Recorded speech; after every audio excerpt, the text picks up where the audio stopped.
depending on the time period. My name is Trinice Ìyá Fábùnmí, and I am the executive director and the co-founder of Envisioning Safety on our campuses and communities now. And I'm so excited to be in conversation with all of you tonight. It's really special for me personally because these two folks are actually students of my ELA and two people that I respect. So I'm very excited to get into the conversation. But as an Ifa Narisha priestess and a person that believes in the power of our ancestors, I have to give some type of Iba, right? I have to give some reverence. So Iba to Olodumare, the creative heaven. Iba to Olodumare, the creative earth. Iba to Onile, Mother Earth. Iba to the Iyami Osoranga. Iba to Oshun Shingesi Oloyayun. Iba to Yemoja. Iba to Oya. Iba to Olokun. Iba to Shango. Iba to Eshu Lalo Girioko, Iba to Ogun, Iba to Ochosi, Iba to Rumila Alede Ipin, Iba to all the ancestors that are present here. Iba to my ancestors. Iba to my Egbe. Iba to all the Egbe of the folks that are present here. Iba to all the Oris that will hear my voice live and also later on Zoom, on YouTube, and all the ways that we'll share this information. Iba to all of our elders and our teachers and those who continue to pour into us to help us to be where we are. Iba to our Ilays and spiritual communities. Iba to our organizations who are doing very important work. Iba to our children. Iba to our future children. Unless we do it our homage, our undertaking shall never be fruitless. And to that we say Ashe. So welcome, welcome, welcome. I want to get into some quick community agreements of how we want to be in relationship with each other, right, over the next hour and a half. I'm asking folks to speak from experience, right? Honor the complexity. Tonight is a hot topic that on last year's Reimagining safety conversation, folks asked for it. So we wanted to make sure in our first conversation, we kicked it off. With that, we can expect a diversity in experience, right? We can expect a diversity in response. And we want to honor everyone, right, as they contribute and ask questions. We want to assume good intentions while taking responsibility for the impact it may have on each other. We want to protect confidentiality. You know, we will share this later on YouTube and some snippets on socials, but that doesn't mean that we walk away sharing folks' business, right? We can share the lessons, right, and the power and the stories that we learned. And of course, we want to make room for multiple truths because we know that they will be present. And I'll give a couple of seconds for folks to verbally, intuitively consent. You know, I would love something in the chat, a thumbs up, something that says, you know what, while we're here, I can commit to that.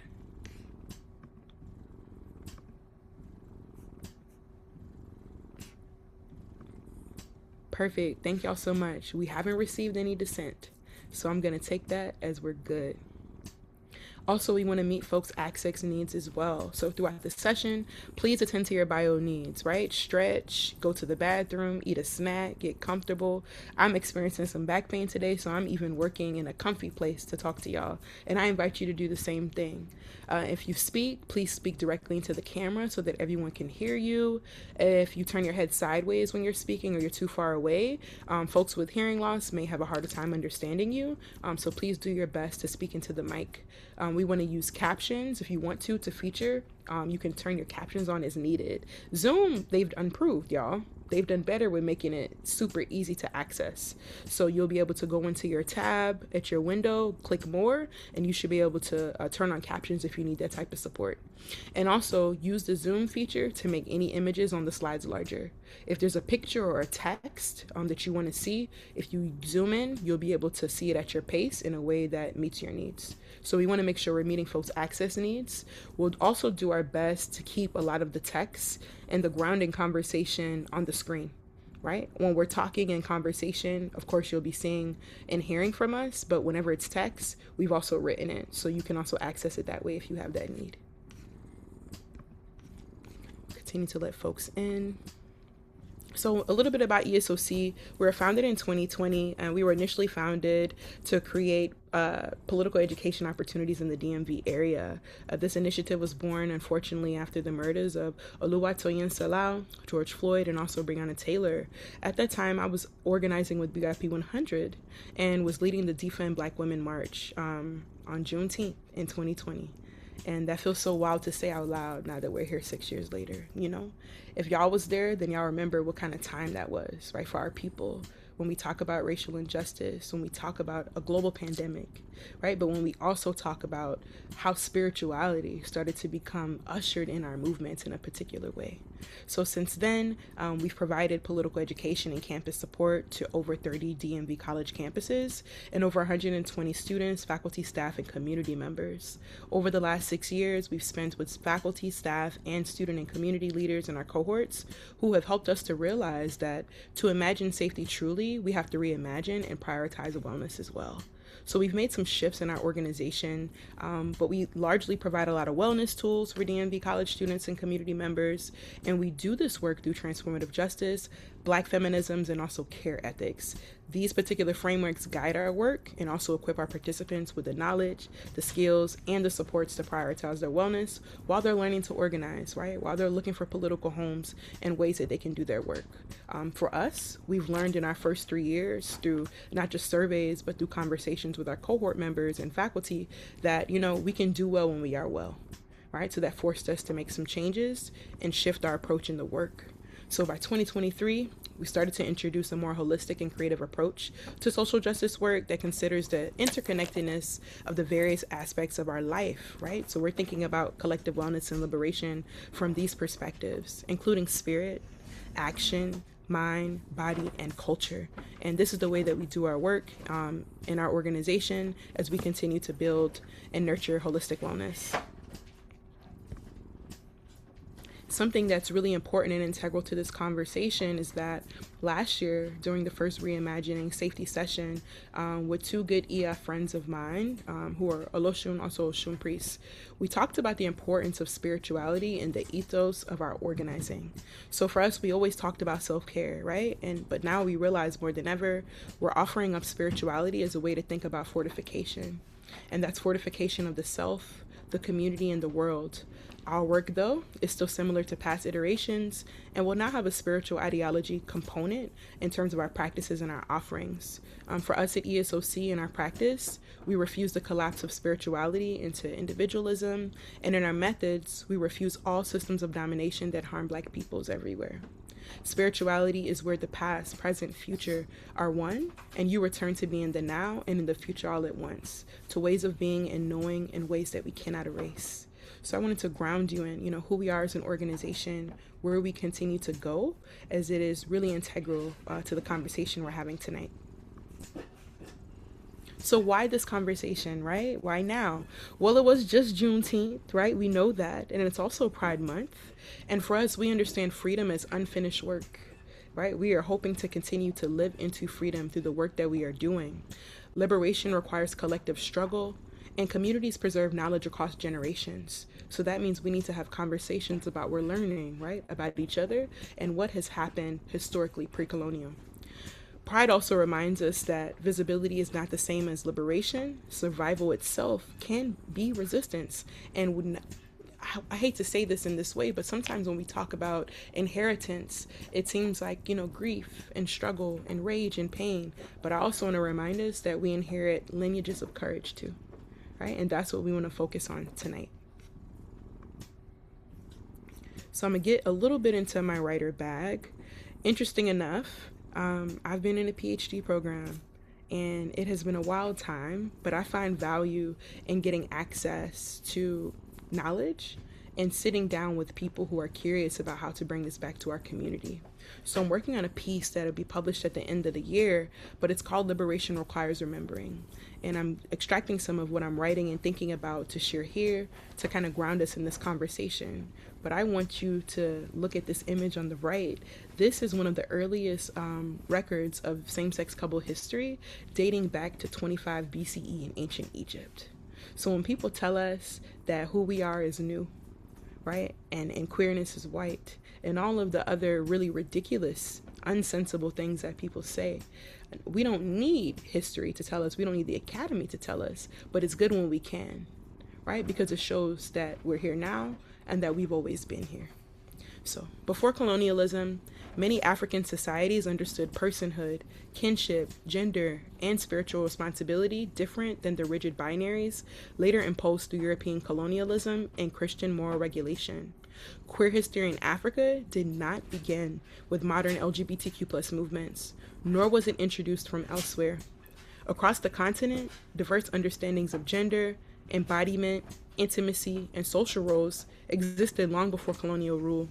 While these traditions varied across cultures and regions, historical and anthropological evidence suggests that many African communities held more expansive understandings of identity and belonging than colonial narratives often acknowledge. So the arrival of colonial governments, missionaries, and imported legal systems transformed these understandings, often criminalizing or suppressing practices that fell outside of European norms.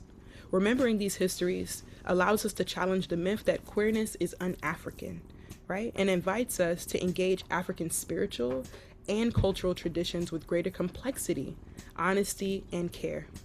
As we gather today, our goal is not to romanticize the past, right? But I really want to ground you in this question of what wisdom becomes available when we remember the parts of ourselves that colonialism taught us to forget. That's what the conversation is today. Not do queer and trans people belong in ATR practices? Not can you find them in the Orisha? Can you find them in the Lawa? The question is, what is the wisdom, right, that we can make available to us when we remember the parts of ourselves that colonialism, which has touched each and every one of us and our elders, right? What did it teach us to forget? And how can we reclaim that wisdom? So now it brings us to why we're here today, right? To be in conversation with Zami, Ifawole, Osunike, and also Cyepress, Ifámáyàmì, Brathwaite. And let me tell you that I'm very excited, not just because I get to call them Omoawo, but they both have a breadth of knowledge and insight that I believe we really need to hear from at this time. So I know you're probably like, oh, I read the bios on IG. I'm gonna read them again, because it's important that we ground ourselves in understanding who we're talking to, right, and where they're coming from. So Ifámáyàmì, with they them pronouns, is a Black queer Trinidadian American multimedia artist, interdisciplinary scholar, educator, and Ifá devotee. Cyepress designed their own Bachelor's of Arts in Queerness and Black Identity Politics through Ithaca College's Integrative Studies program, and they recently completed a Master of Arts in Teaching at New York University, also known as NYU.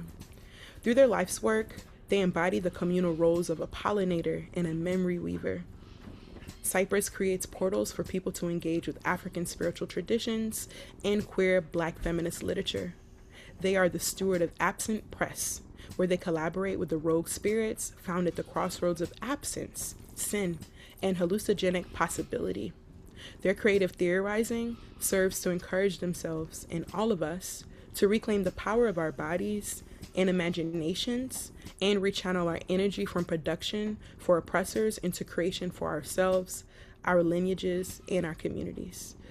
So welcome, Ifámáyàmì. I'm really excited to be in conversation with you and for folks to just get a little bit of insight, on your personal ideas, insights, scholarship, and life journey.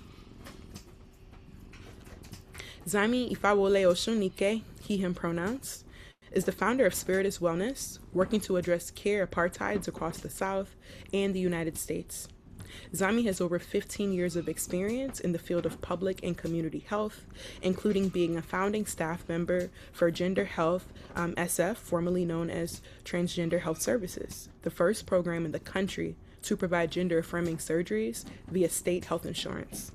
Zami has a master's in social work and a master's in arts and social transformation.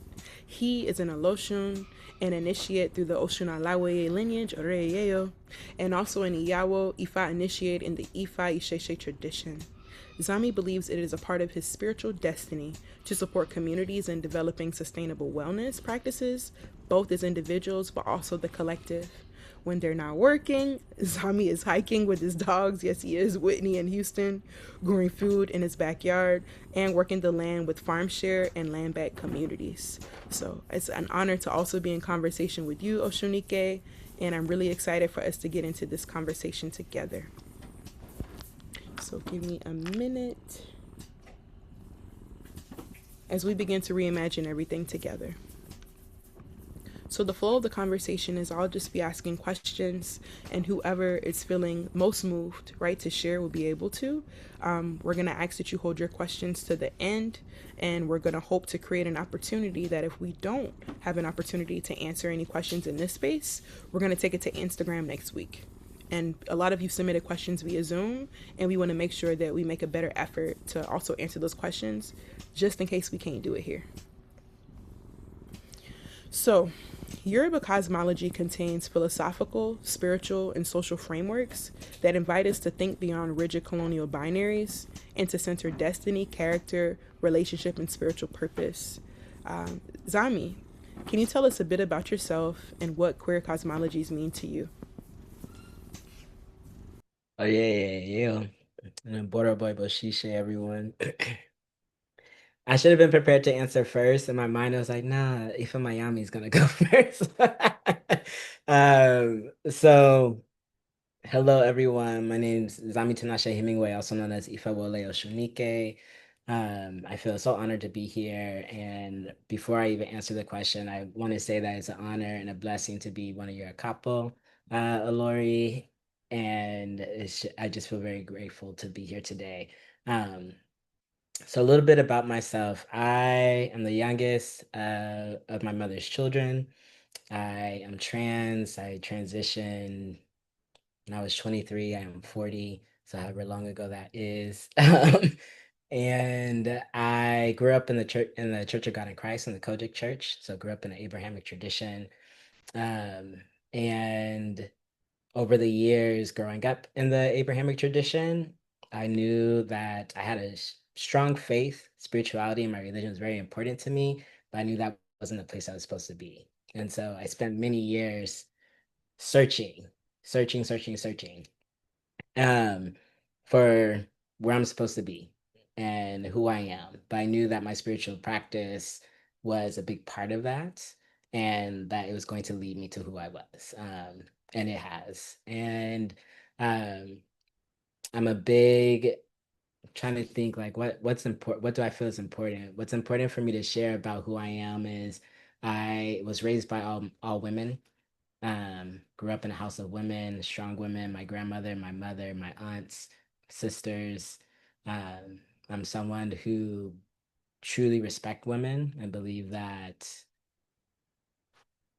women are the answer. Films are the answers. Non-binary folks, trans folks are the answers. And when I think about queer cosmology, right? You asked me that too, right? When I think about queer cosmology, I really had to look up. I was like, what does cosmology mean to me? And so I broke it down because I do have a background. So I was like, let me look up that definition, right? And it's the study of, right? The study of the past, the future, the structure of something. And queer cosmology to me is like the study of possibility, right? When I think about queerness, I feel queerness actually opens the road to so much possibilities. Um, People, when we think about queerness, a lot of folks do start thinking about sexual orientation. Some people may even think about gender. But to me, I'm like, queerness is the opposite from what dominant society is, right? I often believe that queerness is inherently black. Not everyone believes that, but for me, I believe that queerness is inherently black. That as a black person, we are inherently queer because we are the exact opposite from what this dominant society, this dominant world says that we are, who we are supposed to be, right?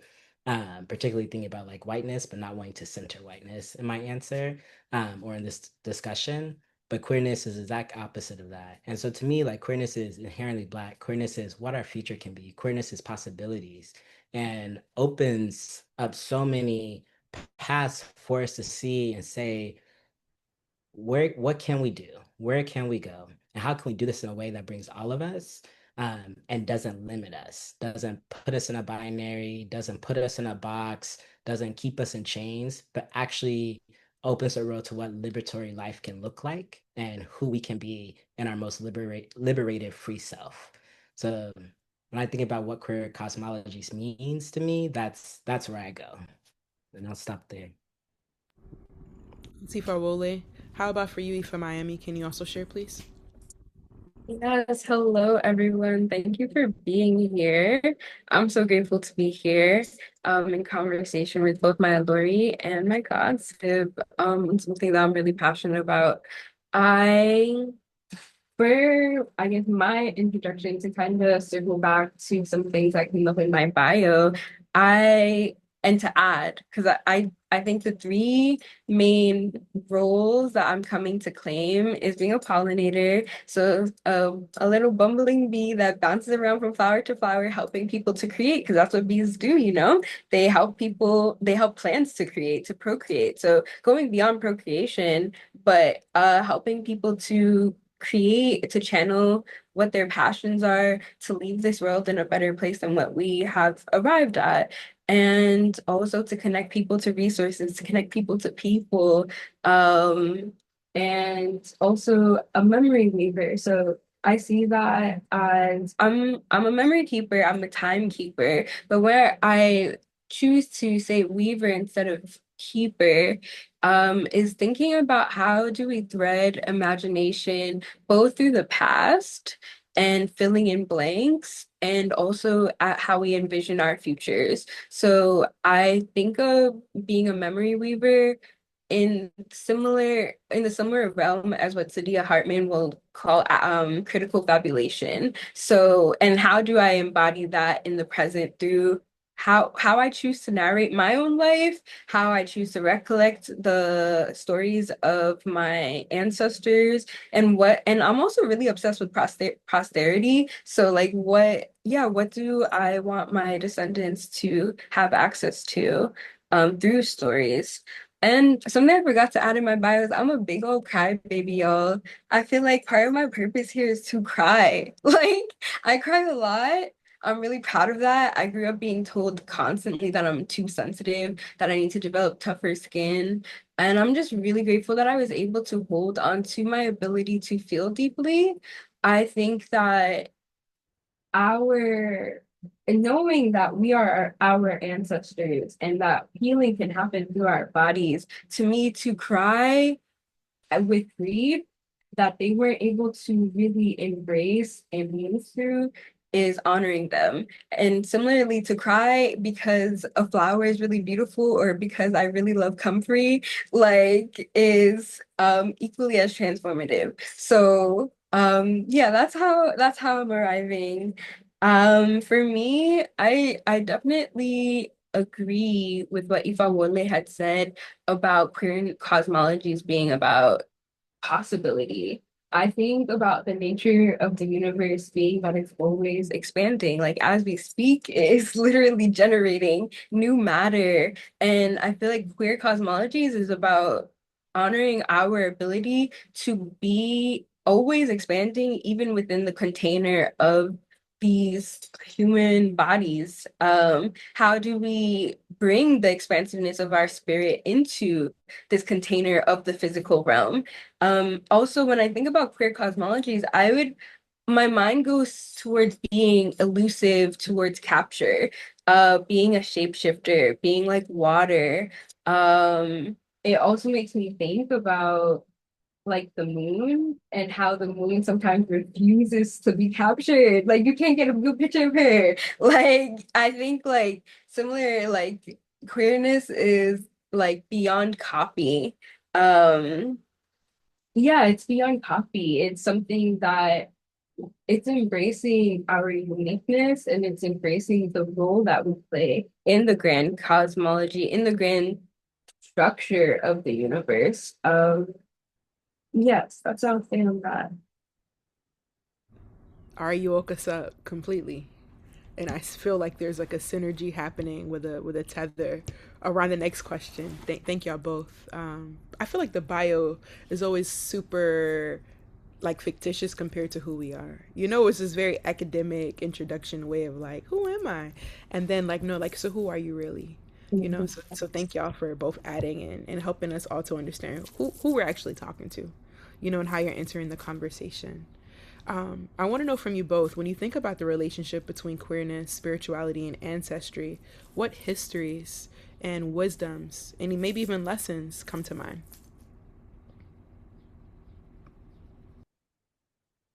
You want to take that, Ifawole?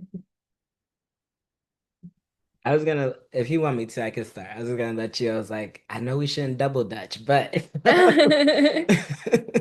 so yeah, I'll go ahead. You know, so one thing that I didn't share is my master's in arts and social transformation is actually a seminarian degree, and so I'm a seminarian, and I'm also ordained minister, right? So lots of lore back there that I don't be talking about, but um, you know, when I was at seminary school, and even when I was getting my undergrad, I studied a lot about like queerness, spirituality, and Blackness. And I remember having a conversation saying that again, my Blackness, my queerness is inherently connected to my spirituality. And that growing up in Abrahamic traditions, being told that being queer, gay, homosexual, however we want to say it, trans now, is a sin. I literally felt like they were saying that my Blackness is a sin, right? That who I am inherently is a sin. Who I am inherently is problematic because you can't separate it to me, right? And so when I think about the relationship between queerness, spirituality, our ancestry, I think about how we never thought anything was wrong with us until colonization happened, right? Even who I am as a trans person, I would have never told myself or called myself trans had someone else not told me I was trans. I was just who I was. I was just me. I always had a image of myself that did not match who I was at the time that fits more now. But I never thought that I was other. I never thought my queerness, my spirituality, my ancestry, I never felt like anything was wrong with that. And so it wasn't until, you know, colonization came and told us that what we are doing are wrong, right? It's this long history of queerness, spirituality, Blackness, Africanness, ancestry that shows us throughout existence. And it wasn't until someone else came in and said, you are wrong, that we shifted that. And so, like, the wisdom from that to me is don't let other people tell you who you are. You know who you are, right?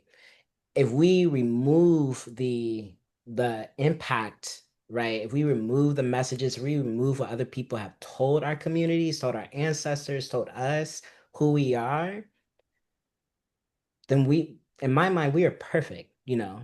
If we remove what they say, we are perfect.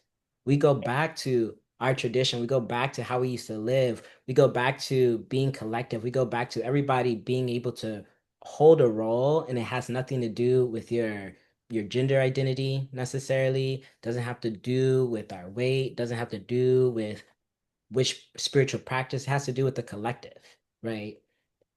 It goes back to the collective, goes back to the community and us existing. And I'm like, the wisdom is don't let other people tell you who you are. We know who we are, right? We inherently knew that. And it wasn't until someone else gave us language that did not fit for us, but we were forced to take on, that all of a sudden we start seeing ourselves differently. We start seeing ourselves as though we are sin or though something is wrong, right? So I want to stop. I want to stop there because I really want to hear what Ifámáyàmì has to say too. Yeah, no, we're going in the same direction. For me, what I was gonna say, the big lesson for me is self-determination.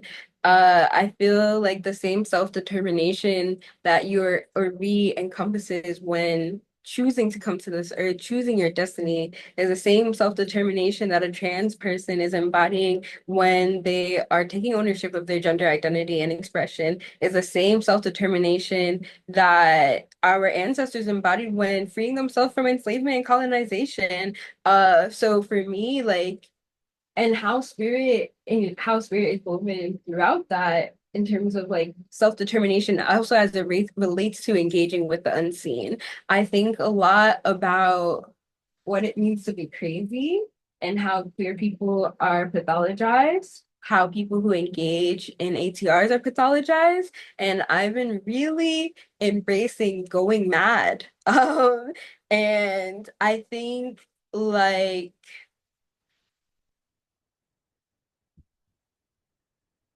I feel like that's also part of the lesson, like not being so conscientious of wanting to be legible.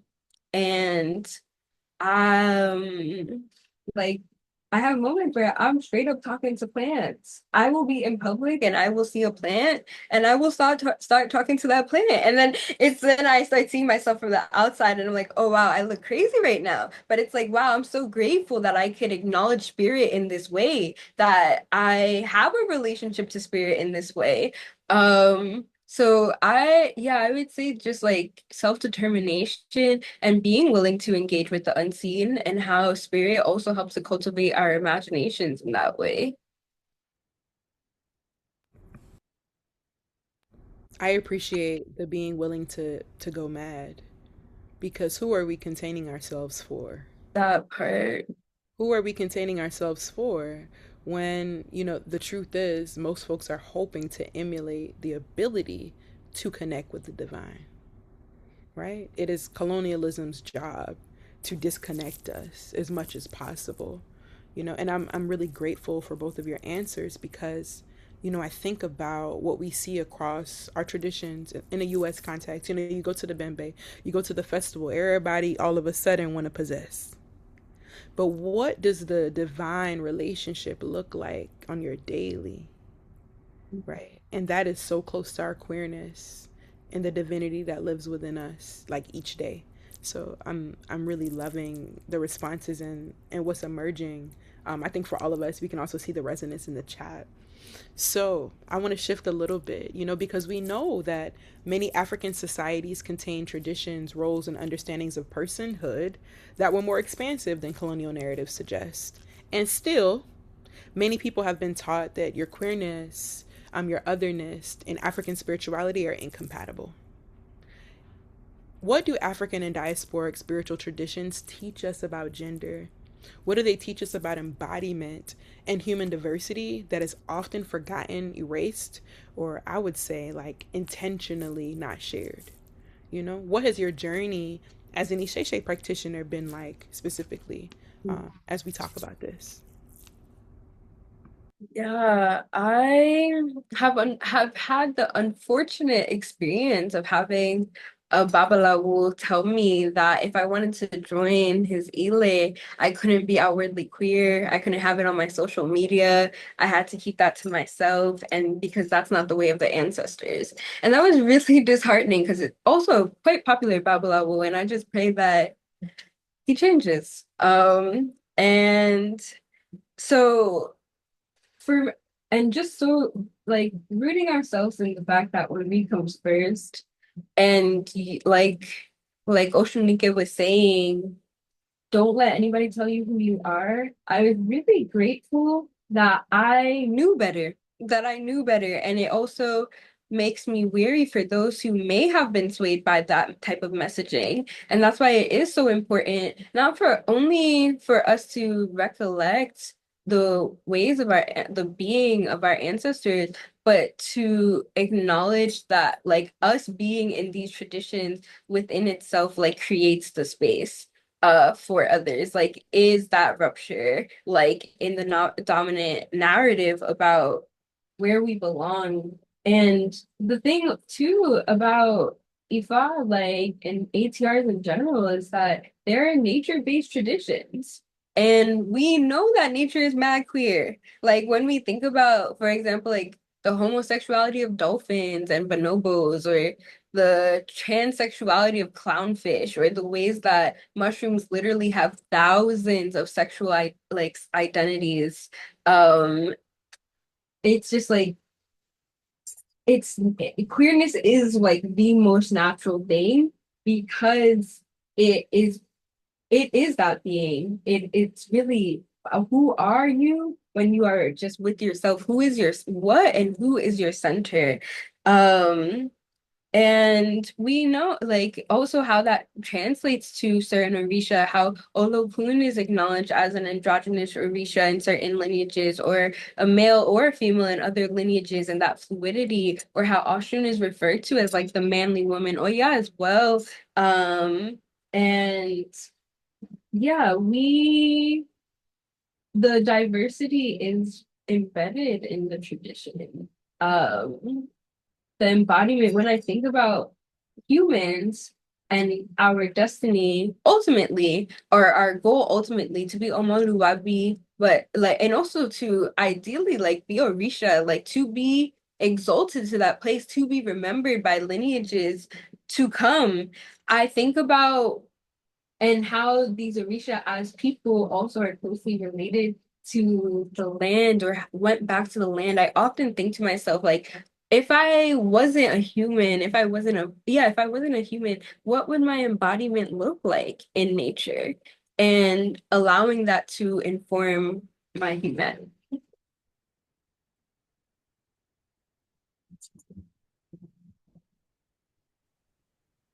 That's beautiful. I was so in it that I lost my thoughts. I was like, yes. I'm just like, yes. Um, so one of the things that I will say around for this is, I agree with what Ifámáyàmì was saying, is that when you look at the Orisha, they show up in several different manifestations, right? From different genders to human to animal, right? I think about Oya in the buffalo, for example, all of the ways that Olokun is shown as different mermaids, Aaron lay. So to me, anyone who is a scholar of particularly the Orisha tradition, but I would say even several African traditional religions, anyone who's a scholar who reads even a little bit, in my opinion, reads even a little bit about these traditions, inherently will see the queerness in it, the transness in it, inherently. Now, I feel that by us saying queerness or transness and trying to put that on Orisha, that it limits the Orisha, because we know the Orisha are way more vast than any of us can even like imagine, right? And so with our limited language, the Orisha in many ways and African traditional religion in many ways is inherently queer again, right? It's not boxed. And to me, just thinking about the other question around wisdom, to me, one of those the wisdom of this is, who am I to box in a deity? Who am I to limit Oshun? Who am I to limit Obatala? Who am I to limit, you know, we even say like John the Conqueror? Who am I to limit these folks, right? The arrogance I would have to limit them into a box. These deities, these Orisha, these African, you know, traditions. Who am I to do that? And if we move away from trying to box them in, trying to control, right? If we move away from that and we engage in some form of humility, then we know inherently that our traditions are queer. Our traditions are way more vast than what we've been taught, right? And it makes me again think about the question of who benefits from us moving through this limitation, right? Moving with this limitation. Who benefits with us not acknowledging the queerness in our traditions, not acknowledging the queerness in our spirituality, right? Who benefits? It's definitely not us. And so that's one thing that I want to think about, and one thing that our traditions really teach us around about it. And I would say that I've been in two elays, a previous one and this one, and both elays have welcomed me as a queer and trans person. I would say that the other elay, even though it's well known to be a queer and trans elay, they do some stuff that, I would say some folks, my experience in the tradition is folks capitalize on the fact that we are told that we don't belong, Mm. right? And so because we are often told that we don't belong as queer and trans folks, we are searching for a place that will bring us in. And even if those folks may hold the same identity, they may not move with the same Iwa Puile, right? They may not be moving with Iwa. They may not be moving with good character. And so that was something I unfortunately had to learn. And I'm grateful that my Ori stayed firm in my own boundaries and led me to where I am today. Because I was supposed to be initiated with them, and I was like, I don't, no. I was like, we no. And so like my experience was like having to be like, hey, like this is not acceptable. Like this is not okay. Um, and with that happening, even being told that, well, other places you're gonna experience transphobia and homophobia. So this is kind of the best you're gonna get. Um, and me being like, I don't, my worry tells me no. Mm. So my worry tells me this is not the best it's gonna get from me. So, you know, deuces. And that was my experience. And so I'm grateful again, like to listen to my worry. I'm grateful to also just have boundaries of like, I'm not going to experience abuse, whether you say I'm gonna experience more abuse somewhere else. And I know that my ancestors, my Ari, they're gonna lead me somewhere else to where I do belong and I will be cared for. I'm really grateful for the flow of response and the telepathic connection because my question was actually going to be about the why, right? And we know the why is colonialism. And I wanted to know examples that you felt comfortable, right, with sharing. How have you witnessed this in real time? But Ifámáyàmì shared, that was kind of like your personal testimony, where you were coming from and what encouraged you. And then we brought it back, right, to Ifawole's response and the synergy that feels really crucial here. I don't want to just focus on colonialism. I think that all of us on the call know that. But I want to focus and pivot on like personal journeys, but the importance of Ori and Mhm. self determination. You know, something that I always say and that I've learned is that you would have never picked a bad destiny. You just wouldn't. You wouldn't, right? Like your Ori wouldn't have picked a destiny that would lead you, right, into something that was outside of who you needed to be. Mhm. And sometimes folks have trouble when I say that because I'm going through this really horrible thing or I've been through. Yes, we're going to go through some really devastating things sometime.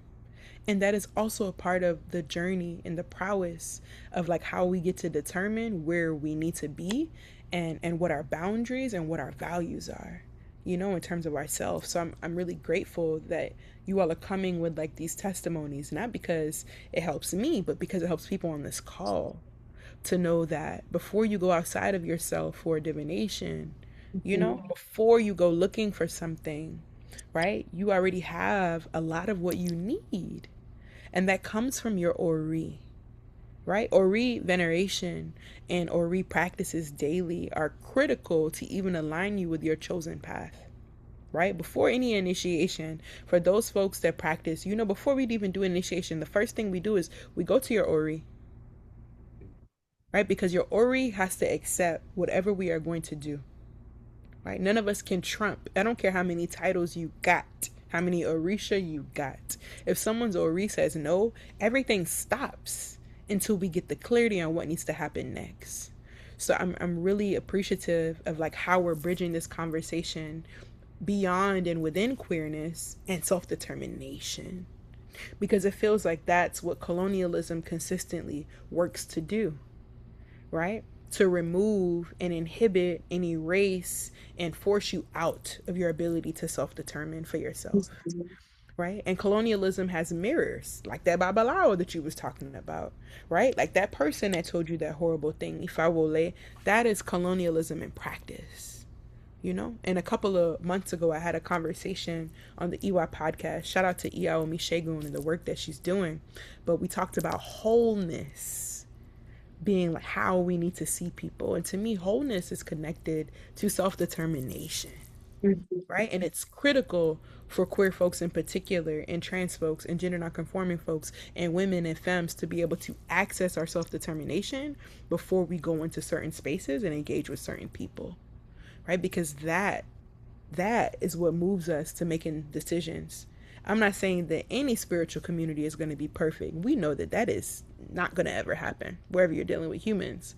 But I am encouraging folks to do some work with your ori, right? Before you get clear or serious about joining spiritual communities, because it can save you, from some issues or heartache. So I'm really grateful that you all are speaking about your experience.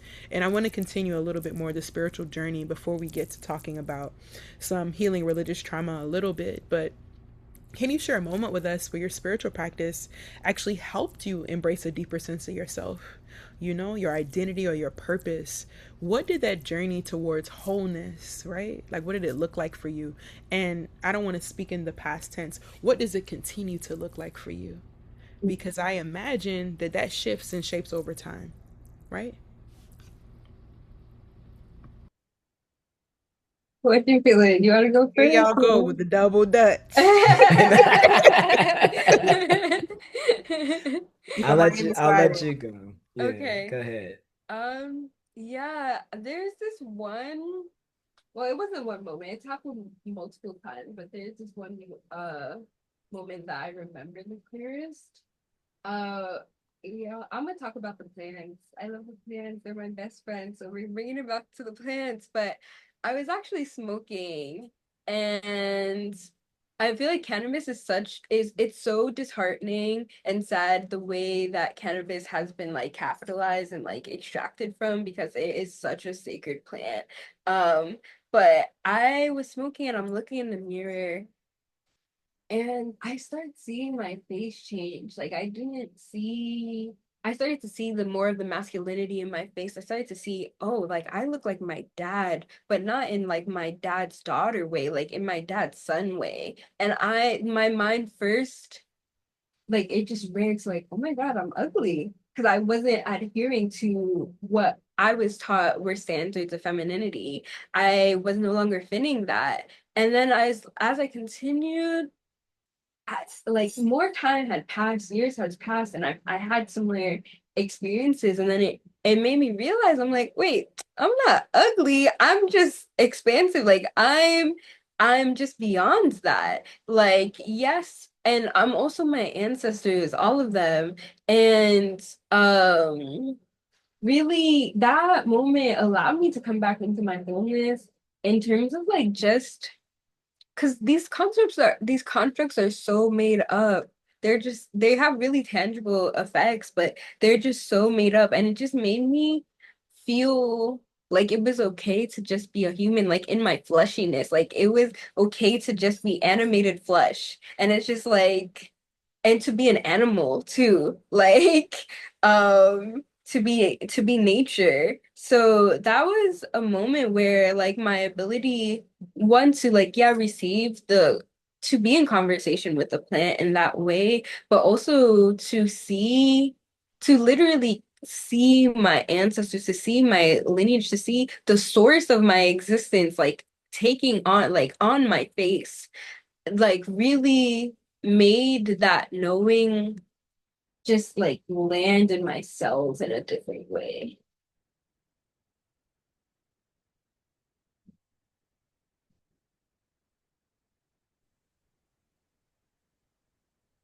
So for me, it was actually my initiation, or initiations.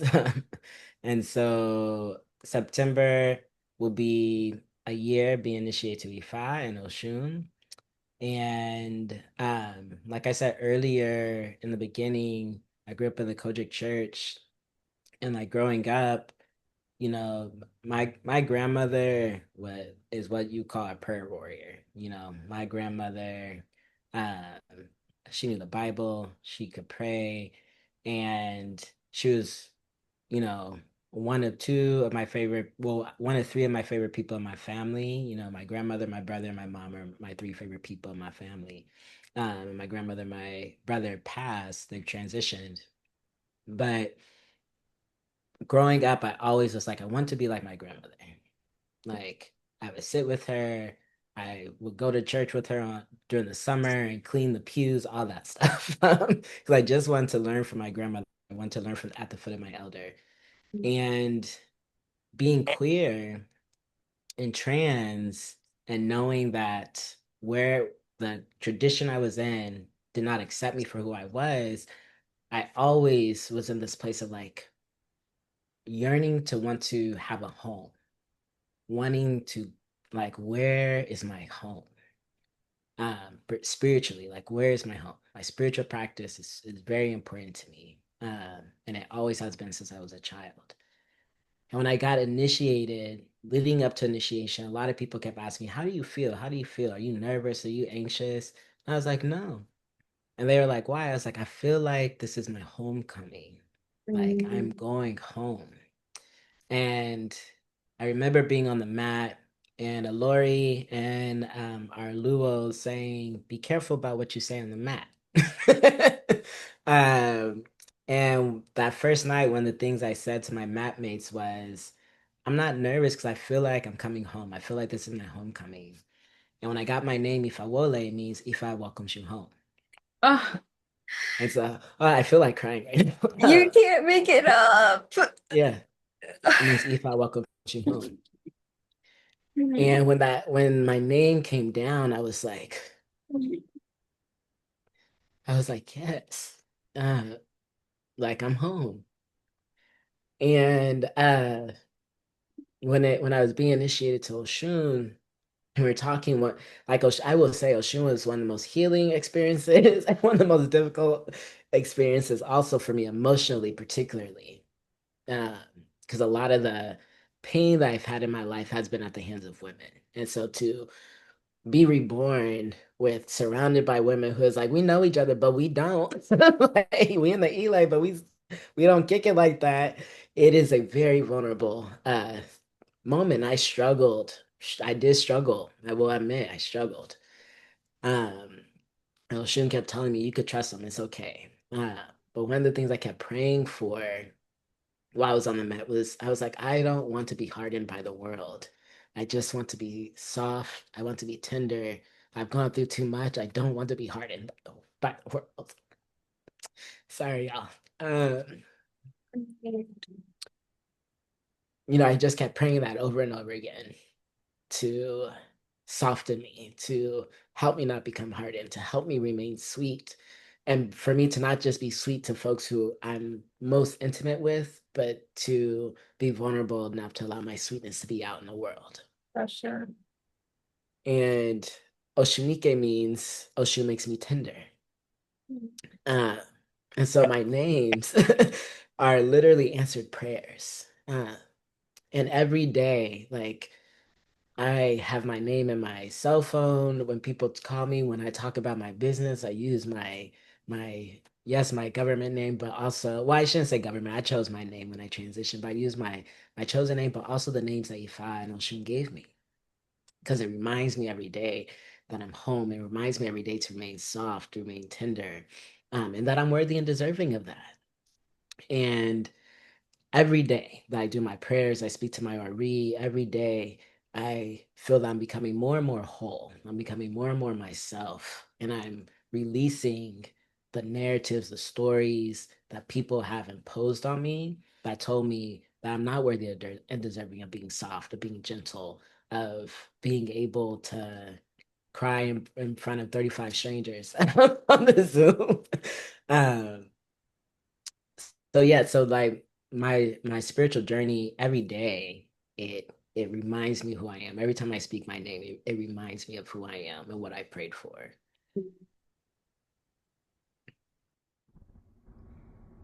Thank y'all. I'm like, I need to hold it together. I'm the moderator. But deeply feeling moved by you both sharing just what we don't get to see, often because so much of our ability to be who we really are is predicated on how colonialism has forced us out of it. So to just see y'all just in it, in the things, and sharing really vulnerable moments, especially like initiation, which for some may not always be pleasant. um, I'm grateful that other people on this call get to witness and hear about the possibilities of transformation even through discomfort, right? Because that feels like a real theme that's emerging out of this. And I feel like this question is also moving, right, in the energy of like healing, right? And I'm curious again about, some of us, when I say us, I'm like many queer and trans people carry wounds from religious and spiritual communities, and we can bring these wounds into spiritual communities, as well. I'm curious about what can healing, right, from religious trauma look like for individuals, and what role can spiritual communities play in that healing? Are there any particular practices that have helped you, reclaim your relationship to spirit? And this question is so personal because I remember when I was first coming into Elays and I was first getting divination. And at the time, before I married the person I'm married to now, when I first started coming to this tradition, my ex-girlfriend was like, "What? Like we were in Cuba. That was my first introduction of the tradition." And at the time, we actually sat down with Nahanda Abiodun Ibatanu. I got the chance to sit down and really listen to her experience and what it had been like to live in exile. And I came across the Abukwa from this Babalawo's house. And they were like, "You need to get in. Y'all need to get inside. You're not supposed to be seeing this." And I'm like, "Well, I'm nosy, so I'm like, I want to see this, right?" And I started to really learn and take my spiritual tradition seriously. Like this is in 2018, and it's with my ex at the time. We're both getting readings, right? And they're looking at us like these are two women, and they're getting readings. And the Babalaos were, at that time talking about the importance of Obatala in both of our lives creatively, and that journey would bring me, to now Esine Bile, and how I understand the practice. But I remember being nervous about like this is my part. We lived together. I wasn't shy. My first marriage was to a woman. And that has been so integral on why I try to lead the Elay that I get to lead now. Right? Like from that perspective that yes, you see me with this person who is your Oluo, who I love. But a huge part of being able to do what I do is that he had to love me for being queer. He has to love me for being queer. It can't be secondary. You have to accept my friends who are children's godparents. You have to accept your family members. And, our relationship really budded because I got to know that, his first cousin, his sister, he was like, "Oh, like, you think I'm not with it, but I am." And he began to show me of his experiences in Florida and being with Victoria and her wife and the process of them having a child. Like, we really got to have conversation about how he had understood himself as an ally before our relationship. And that changed the landscape because he really opened up my heart to know that queer and trans people trust you without me, and that I'm not coming to be a savior in this equation. I'm coming to emphasize the importance, right? Like through the work that I do. So just hearing this from you all feels really critical because I don't want people to listen to this later and think that you have to be queer to be curious and to offer care and support, right? And it's not just queer and trans people who come to spiritual communities with trauma. That's not what I'm saying. What I am saying is that I want to know the ways, that for you, how can spiritual communities, in your opinion, like play in that healing? And what can some of that healing do to help people heal from that place? Because I imagine that you two have had experiences before you got to our Elay, right? And you're having experiences in this Elay right now, right? And we can't pretend that that's also not true. So I'm curious about, your experience and what you can share with other people around. What are some practices that can help them reclaim their relationship to spirit at a time where colonialism and other people can try to take you away from that?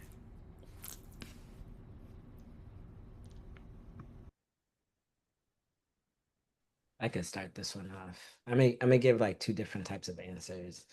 But like I said, I'm a seminarian. So the first thing for my healing was actually just learning for myself. So studying different religions, different spiritual practices, and me being able to read it and create and have some critical thinking on my own, not just listen to what these other people told me. It's how do I interpret this? What does, especially when people try to bring up the Bible, I'm like, don't do it. You're gonna get in trouble. Don't do it with me. But people want to bring up the Bible. It's like let's really look at what this text says, right? So I would say one of it is just learn whatever it is, learn it for yourself, right? Have your own understanding, practice your own critical thinking around it. Um, that's one thing. The other thing I would say for me is I also, when I left Abrahamic traditions, or at least, well, yeah, when I left Abrahamic traditions, I kept the things that still spoke to my spirit. So when I was in this in between of where am I going to land, I still play gospel and sang songs. I sang songs that I knew my grandmother sang around the house because that lifted my spirit, right? I would sit and meditate, I would pray and pray in whatever way felt good for me. Um, and when saying God and Jesus didn't feel good for me more, I didn't do that. I spoke to my ancestors. I asked them for their support. I spoke to my grandmother when she transitioned. So I would say do the things that feel good for you, right? Not everything is bad. I would say I learned from the Kojic Church to love. Like I would say that they teach you to love. They really do. Their definition of love is iffy, but they teach you to love. And that's something that I've held on to, that like I know that love will be my spiritual practice. Love is a part of my religion. Love is a part of my ethic for liberation. And I learned that in the Kojic Church. Um, and so I would say those things. Take the things that work for you. And then don't worry about what other people are saying about you. And that's something I have to remind myself, and even in the Elay that I'm currently in, right? Like we're all human, we're all people, so we all have our stuff, and not everybody's personality matches, right? That's okay. But I need to not worry about what somebody else thinks about me because I'm here to get what I need from my destiny. And so I focus on what do I need? What does my worry need? What Odu drop for me is that I'm supposed to do in this world? And that is healing because I have agency over my experience when I come from that place.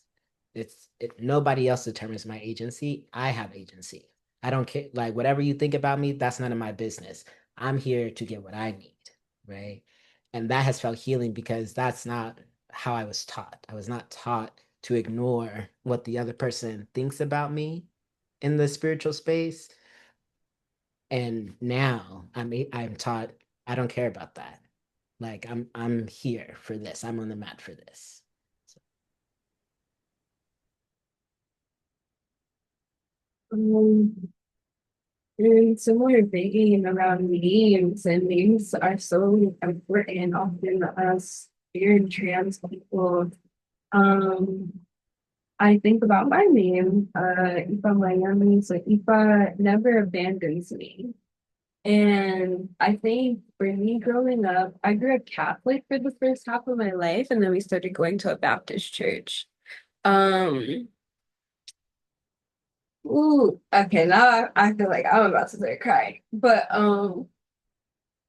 I think I felt very, no, I think I did feel very distant from the creator within those traditions. I think about even how Catholicism is set up and confessing my sins to a person and them being the stand-in for the creator. And that was traumatic.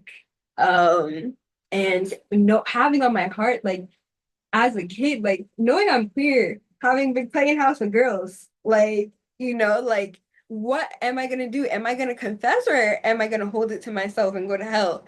Like, and I think like that the way that that severed me from my body and that severed me from the creator, for me, part of the healing is like when I like remembering like the creator is in me, like in my body. Like I am a single iteration of Olodumare, but an iteration of Olodumare nonetheless.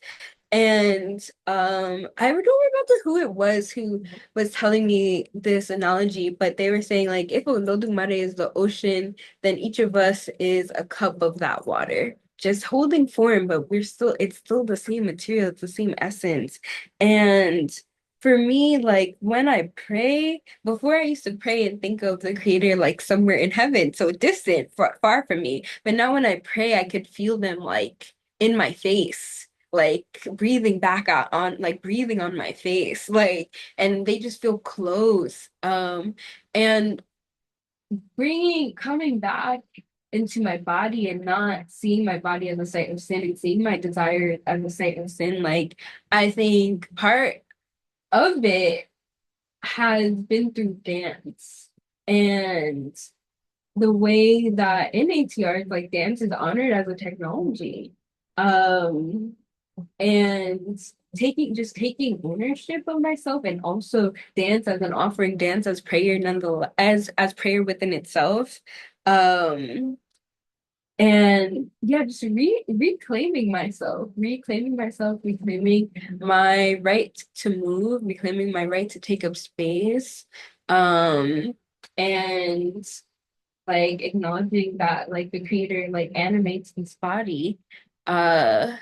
So those are, yeah, like coming into Ifa, like, and that being such a critical part of like worship, and also thinking of like, yeah, praying to my Urbi. So praying that to myself, to my own personal divinity, has helped me to not feel abandoned.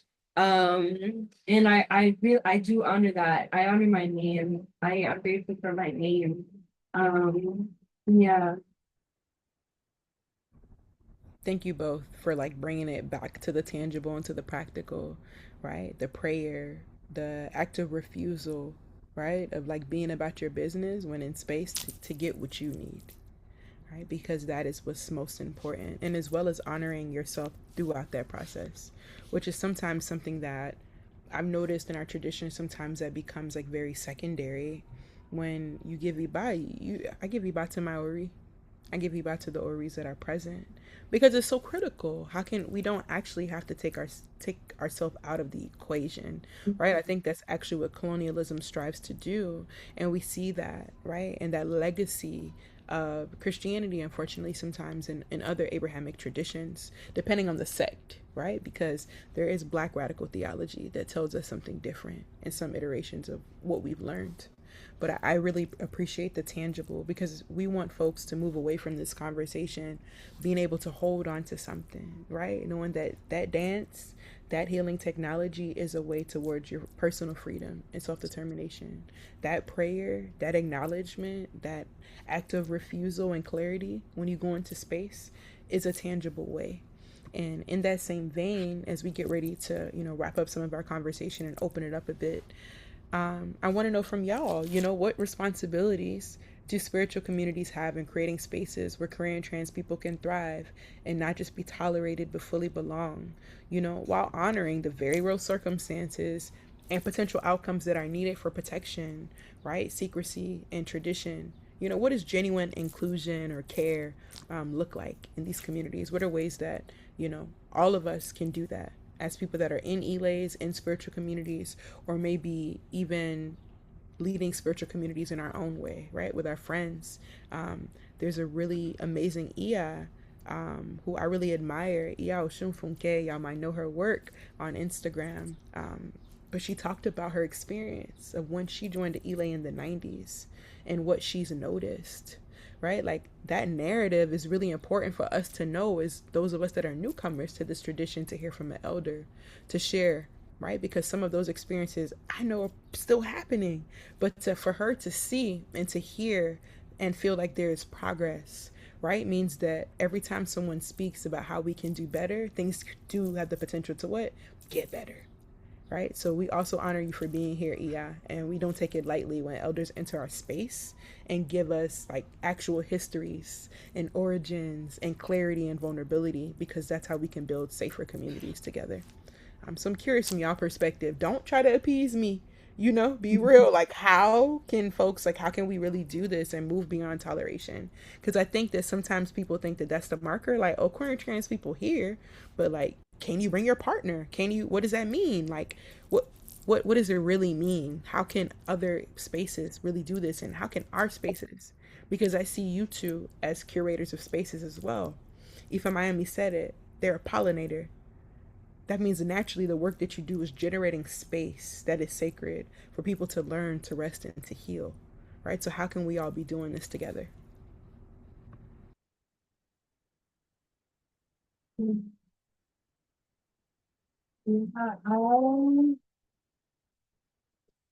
what's coming up for me is like people who aren't queer and aren't trans within our spiritual communities really, really, really need to understand that queer and trans liberation must happen for them to be free too.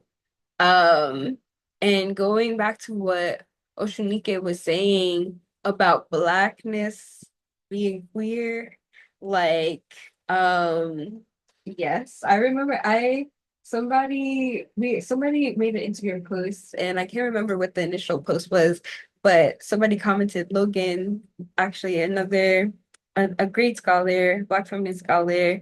I don't remember her last name, but she's like, my gender is Black. And I'm just like, right, exactly. Like, exactly. So I think like seeing, especially for Black folks who are in this tradition, like seeing, even if you're not queer, being able to venture to see the queerness within your identity beyond gender, beyond sexuality, and really have those hard conversations like outside of the relay, out like when you're out and about, and how are you interrupting things when you hear them, developing that muscle. Maybe you got to practice a little bit and have a couple of sentences that you're going to say, or a little quick comeback that just did something, like, but it's just like really seeing it, not showing up for queer and trans people, not only in the context of in the spiritual house, but how are you embodying that in your day to day?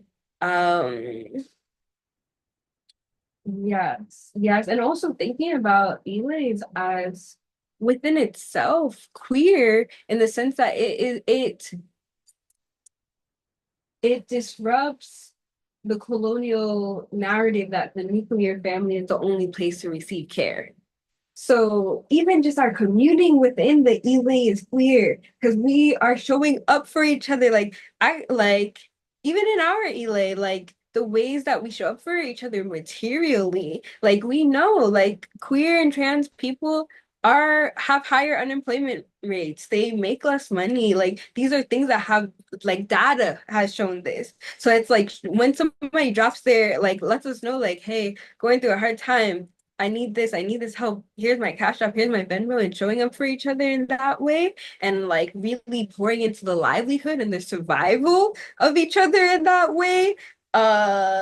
That is very special. And just like thinking about the ways that Elays can be sources for security, like yes, spiritually and materially. And yeah, also the basic things like asking for love.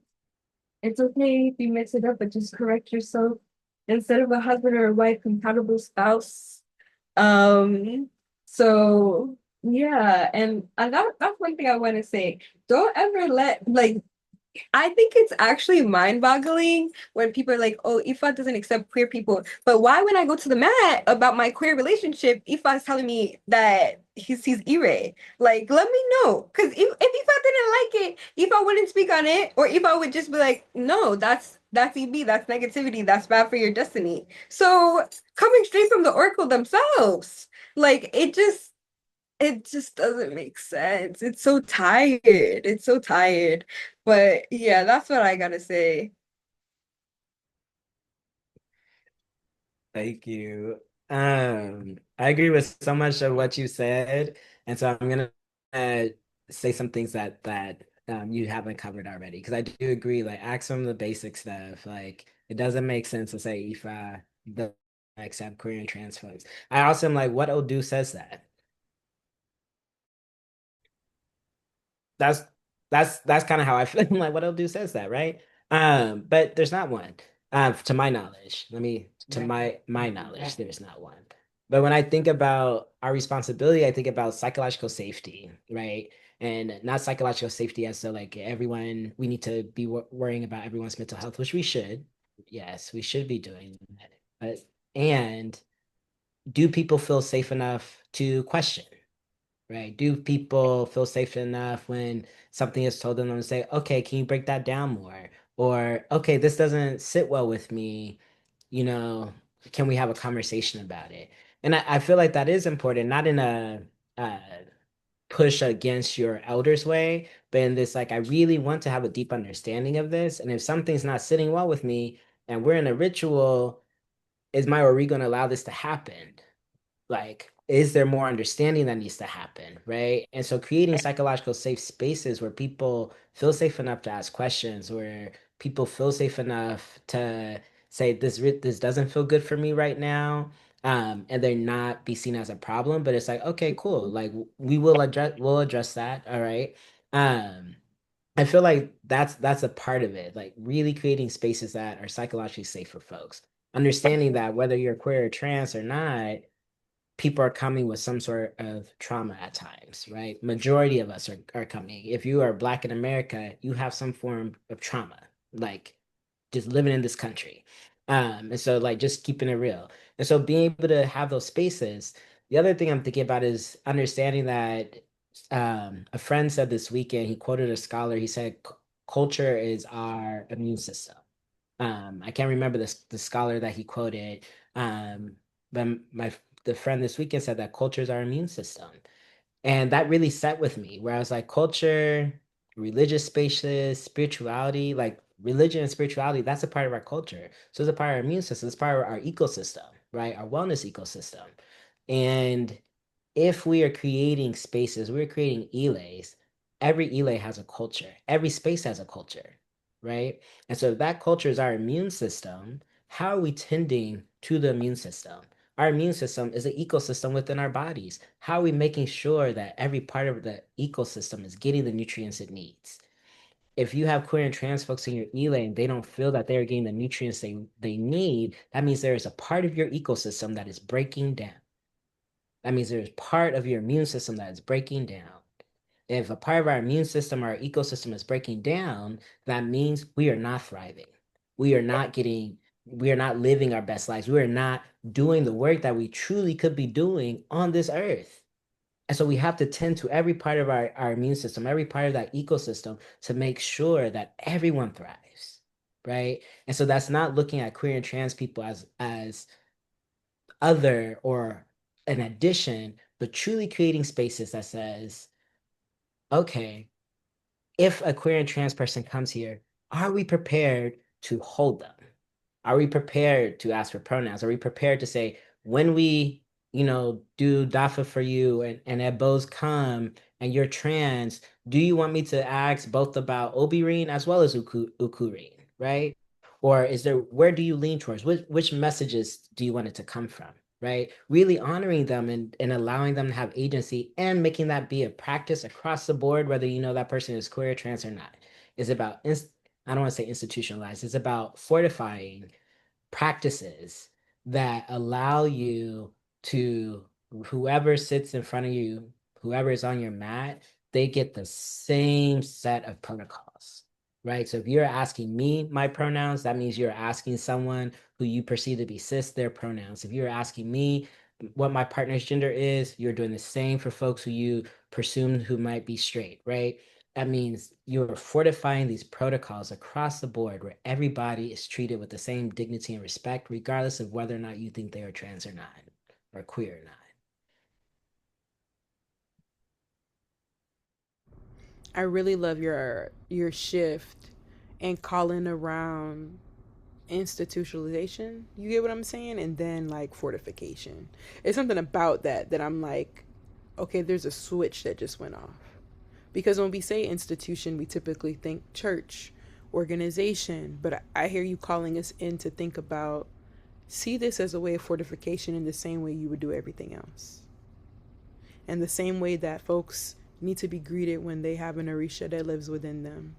We can also see this as an additional, and not an additional, actually, because the fortification is what removes the additional and it makes it a part of.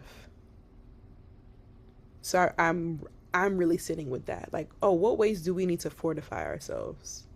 And not see it as an additional layer of the greeting, right? Of the checklist, of, the thing, because that's how people forget. And I want to invite us all to think about it. leading an elay and being a part of an elay, to your point, is an ecosystem, but it mirrors what's a microcosm of society, right? Because we are a group, we are an egg bay. So believe if there's a group, there is protocol, there's behind the scenes work that's constantly happening. Whether that's a leadership, whether that's a committee, whether that's a priest, whether that's an omar, like there's so many things that are happening in this hierarchy that holds the institution, right? And whether we see them as institutions or not, that's what they are, right? And I'm not talking 501c3. I'm just talking about establishment of entity. So I'm really grateful for that, and want to take some of these conversations back around, in our space, around how we think of fortification, because that's like language that I'm familiar with, and something has emerged by you saying that. Like I'm like, ooh, that's juicy actually. That's delicious. Like how do we think about this as fortification? Because when we use that word, we're typically talking from a spiritual sense of protection, right? Or like invitation to attract something abundant, something good. But we can also attract this can be something that we embed, right? To live into as well. So I'm really grateful for you both. And as time continues to wind down, I kind of want you to close us out with, what gives you hope for the future, and is there any last minute advice you would have for queer, trans, and gender expansive people, right? Especially those people who are like, I want to do this thing, but I'm seeking a spiritual home. I don't know what to do, because a lot of those folks are like, I'm here for that reason. We got some of those questions. So if you had advice for folks that find themselves in that place, what would you say? And we'll open it up for a few minutes for any questions or closing remarks. Again, we're sorry if we don't get everyone's questions, but we really hope that you enjoyed this dialogue and you stay tuned for more conversations and how we'll share some of this information online for us all to contend with.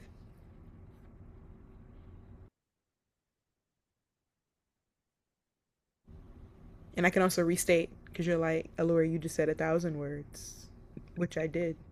So, what would you like queer, trans, and gender expansive people to know, right? Especially those who are looking for a spiritual home. What should they know and carry with them? And in this same vein, if you have anything, what gives you hope for the future? Given where we are and the kind of conversations we're having.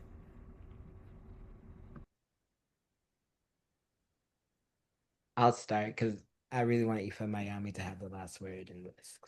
I feel Oh like God. um so I would say if you're looking for a spiritual home, if it doesn't feel right, it's not right. Um, you know, if it doesn't feel right, it's not right for you. And that's okay. Don't stay somewhere, or I encourage you not to stay somewhere. I don't want to say don't. I encourage you not to stay somewhere that you feel is abusive, that you feel is coercive, that you feel manipulates you, that just doesn't feel right in your spirit. It may not even feel that. It may not be manipulative or abusive, etc., but it may just not feel right in your spirit, right? Don't stay. I encourage you not to stay somewhere just because you want to belong. And there's been so many situations in my life, religious and non-religious, where I stayed just because I wanted a friend or just because I wanted to belong, and that was not the place for me. Those were not the people for me. Remember that you are divine as queer and trans folks, and that anywhere you go, they should see you as that. If not, that's probably not your egg bay. That's probably not your people. And my hope for the future,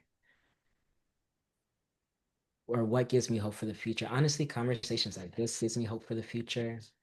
What gives me hope for the future is knowing that more and more of us queer and trans folks are returning to our traditions, and not just returning to our traditions, but leading our traditions.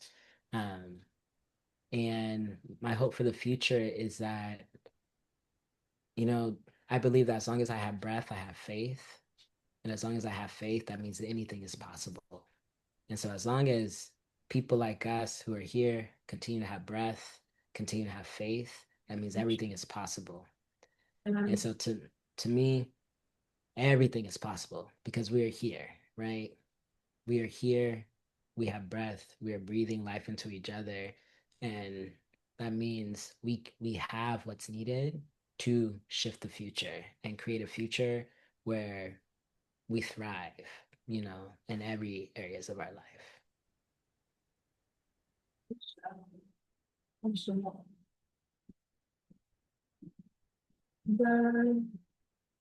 What's coming to mind is our relationship to time. I think about fairness as the force that time bends because we we exist in the present in ways that the present our dominant constructs don't accept, while our existence within itself is a portal to the future in which we are free. When we choose to take up space, we're actively calling in that future time when we are free, where it isn't where being queer, being trans is nothing anybody even blinks an eye at, where maybe we don't even have those words anymore. And so thinking about time as non-linear, I would say embrace time as a friend, not as a challenger. Like it's not about being behind. It's not but time as like giving you the experiences and the wisdom you need to have better discernment. So it's okay if it takes you a little bit to find that spiritual home, and don't let the passage of time make you settle. Um and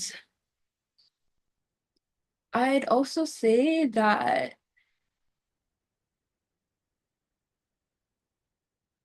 to call in your ancestors, like even before I came on at doing this talk, I was spending some time with my ancestors, and I was telling them like those who were queer, those who were trans, these are the language I'm using now, but however you were, whatever language you had back then, like those who could resonate with what I'm about to speak to, like come and be with me, inhabit my body, speak through me, and be in collaboration with them. Ask them to have their hands on your or be to guide your steps to where you need to go. And also remember, like I love to visualize just a whole squad of them just behind me wherever I pull up, and just remembering the force that I'm working with, the force that I am moving with. And like Osunike had said, like we are sacred. Like it's sacred to be queer, it's sacred to be trans. We're highly in tune with spirit. Like these roles, like traditionally, or these identities traditionally led people to being portals between the physical and the spiritual, being gatekeepers, if you will. So, yeah, just really, really honoring the lineage that you're coming from. Thank you both so much for sharing your wisdom, your lessons, your ideas, your directives, right? And invitations, right? For how we can be not just better, but what we need to be for not just queer and trans communities, but specifically Black communities of people that practice African traditional religions. We have all kinds of people that practice, and yes, you are welcome. And there's a particular calling on the lives of the descendants, right, of chattel slavery in the diaspora that we have to emphasize, right, around who we are and who we're becoming. So I want to give folks a minute in the chat if they have anything. I don't see any questions in this format. So we're going to thank you. We're going to thank you for joining. Oh, someone's raising their hand. Okay.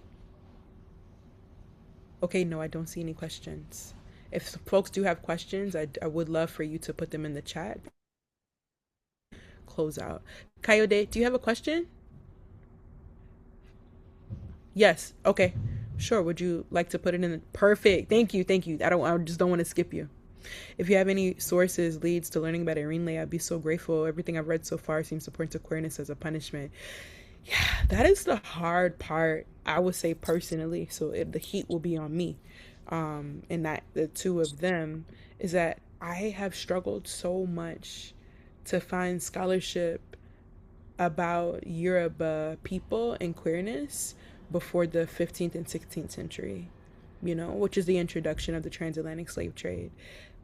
I'm just going to be honest. It has been difficult, and it's a crusade that I continue to be on and continue to be in conversation with some folks in my ELA and just like other folks I'm in relationship with. But I know that it exists, and maybe it doesn't exist in scholarship in that tangible form, but I'm always hoping to talk to more elders. There's a person I know, I don't know if they're on this call, but they are a Nigerian born filmmaker, and they are queer, and they go and do this work back in Nigeria. I believe their name is Shay. There are people that I know who are doing this work, but it's been so difficult to find the scholarship in the way that we can find it in Uganda, right? The way we can find it in Kenya, the way I've even been able. They're on the call. Okay, I didn't know you were here. Okay, hi Shay. Yeah, and Kenya and all these places. So I think that maybe we should start some type of working group or something. That as people find this information, that we're able to share. Hell yeah, I'm gonna lift you up. Hell yeah, every time. Yeah, I lift you up all the time. And maybe there's something that we could build. Like maybe that's some of our work to do at ESOC. Right? Like in terms of how are we finding the scholarship, and maybe who are some of the elders, because that's also the disconnect, Coyote. It's really difficult for I think our elders to legitimize our existence because they can't point to any recent elders of theirs who were queer or trans to their knowledge. Because I'm like, it's feeling pretty gay in here. Anyway, I'm just being honest. Like maybe because they can't point to it, so then it becomes a lineage, right? Of, oh, we don't have this, but we know that that's not true, right? So we may not always have the evidence and the proof through the academy, through the scholarship, but we have literally the lived experience and like the common sense, right, to know that it exists. Because if it did not exist, then Ifa would not even talk about it, right? So there's so much I think we need to learn, and find, and I'm willing to learn that and know that too. So I would love for us all to keep in touch, and I'm gonna ask y'all to follow our newsletter. What we're gonna do is follow up with you all by the end of next week, and you'll be able to sign up for our newsletter, and we'll continue to have updates and answer some more questions. And what we're dreaming up in Reimagining is a Reimagining spirituality cohort. Because what we've done in the past is we've really focused on abolition and transformative justice as a part of the work we do in our leadership cohort spaces. But Dee and I have really been talking about a decolonial cohort that also focuses on spirituality and studying from a spiritual lens. So if y'all are also really interested in that, we're about to start building out that curriculum and hopefully do a study across the diaspora that will take us to places like Brazil, take us to places like Puerto Rico, take us to places like Haiti and Jamaica and etc. for us to really have conversations and maybe sit at the feet of some different people, right, who have some other informations and knowledges that we need. So thank you for Coyote for asking your question. And if I could find anything on Erinle as well, because Erinle is a particular deity and it's regional. So it's not really broadly shared when you think about the 401 Iramole.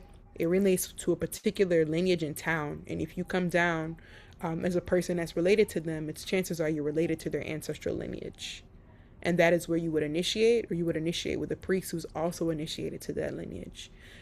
So if you have any more questions that I can answer, you can feel free to hit me up.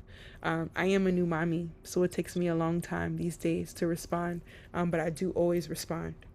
So yeah, you can email me, you can hit me up, and if y'all are interested in some of what we shared about this Reimagining Spirituality cohort, you'll be talking to folks like Ifawole and Ifámáyàmì again, because we're going to be asking folks to come in as guest lecturers and guest speakers and to really start to build out the spirituality work, because a lot of what we do at ESOC is through organizing, but what we realize is how are we organizing with no spirituality ethos?